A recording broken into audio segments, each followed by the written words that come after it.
코로나19로 1년 연기된 도쿄올림픽의 개막이 코앞으로 다가왔습니다. 하지만 지난 12일 일본 정부는 도쿄에 네 번째 코로나19 긴급사태를 발효했습니다. 올림픽 기간 전체가 긴급사태가 발효된 가운데 진행되죠. 이로써 도쿄올림픽은 사상 최초의 무관중 올림픽이 될 것으로 보입니다. 도쿄도 바깥에서 개최되는 일부 종목은 유관중을 고수하고 있지만 도쿄에 몰려있는 96%의 경기장에서는 무관중으로 올림픽 경기를 치러야 하기 때문입니다. 일본의 코로나19 상황은 계속 악화되고 있습니다. 지난 17일 일본의 코로나19 신규 확진자 수는 약 3,800명으로 나흘 연속 3,000명을 넘겼습니다.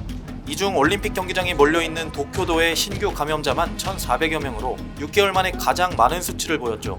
이 때문에 일본의 올림픽 외교도 물 건너갈 위기에 처했습니다. 올림픽은 명실상부 세계 최대의 스포츠 이벤트입니다. 개막식에는 보통 수많은 국가의 정상들이 참석해 축하의 인사를 보내고 개최국과 정상회담을 하면서 외교의 장으로 활용되기도 하는데요. 2012년 런던 올림픽과 2016년 리우 올림픽 개막식에는 80여 개 국가의 정상들이 참석했던 것으로 알려져 있습니다. 일본 정부는 작년 초까지 100곳 이상의 국가 정상급 인사가 방문할 것을 상정하고 준비해왔는데요. 하지만 이 시국에 과한 욕심이었을까요? 각국 정상들은 줄줄이 도쿄올림픽 불참을 선언하고 있습니다. 미국 백악관은 조 바이든 대통령 대신 영부인인 질 바이든 여사가 도쿄올림픽 개막식에 참석할 예정이라고 밝혔습니다. 시진핑 중국 국가주석도 도쿄올림픽의 모습을 드러내지 않을 예정입니다. 시 주석을 대신해 순춘란 중국 국무원 부총리가 참석하는 방향을 검토 중인 것으로 알려졌죠. 지난 16일 영상을 통해 올림픽 기간 휴전 결의를 선포한 안토니오 구테흐스 유엔 사무총장도 이날 대변인실을 통해 도쿄올림픽에 참석하기 위한 일본 방문 계획은 없다고 밝혔습니다. 청와대 고위 관계자는 19일 오전 서면 브리핑에서 문 대통령의 방일과 스가 총리와의 정상회담이 성사될 수 있을지 미지수라고 밝혔는데요. 앞서 일본 요미우리 신문이 문 대통령이 도쿄올림픽 개막식에 참석해 스가 총리와 첫 대면 정상회담을 한다고 보도했지만 청와대가 곧바로 반박한 겁니다. 청와대는 최근 소마 히로히사 주한 일본 대사관 총괄 공사에 문 대통령을 향한 부적절한 발언을 두고 막판에 대두된 회담의 장애에 대해 아직 일본 측으로부터 납득할 만한 조치가 없는 상황이라고 밝혔습니다.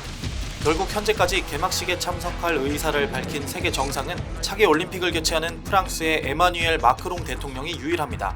스타 선수들의 불참 선언도 이어지고 있습니다. NBA 최고 스타인 르브론 제임스와 스테픈 커리는 일찌감치 도쿄행 비행기를 타지 않겠다고 선언했습니다. 남자 테니스 세계 랭킹 3위인 라파엘 나달과 5위 도미니크 팀도 코로나19 우려로 불참을 선언했습니다. 여자 테니스 전설이자 현 세계 랭킹 16위인 세레나 윌리엄스는 코로나19 격리로 딸과 동행할 수 없다면 올림픽에 빠지겠다며 도쿄행을 포기했고, 세계 랭킹 4위 소피아 케닌과 5위 비앙카 안드레스쿠도 코로나19를 이유로 불참을 결정했다고 밝혔습니다. 호주의 스타 골프 선수인 애덤 스콧은 그렇게 큰 행사를 강행해야 하는지 의문이라며 올림픽 출전 자격을 획득하고도 불참을 선언했습니다. 총 6만 8천 명을 수용하는 도쿄 국립경기장에서 무관중으로 개최될 도쿄올림픽 개막식. 개막식의 하이라이트인 선수단 입장 방식도 아직 결정된 바가 없습니다. 이런 가운데 도쿄올림픽 선수촌에서도 17일 대회 관계자 15명이 코로나19 양성 판정을 받으면서 우려는 더욱 커지고 있는데요. 조직위원회 관계자는 선수촌에서 확진자가 발생했지만 그 상황이 통제되고 있다고 장담할 수 있다며 여전한 자신감을 내비쳤습니다. 세계인의 평화를 기원하는 스포츠 축제 올림픽, 과연 큰 사고 없이 무사히 마무리될 수 있을까요?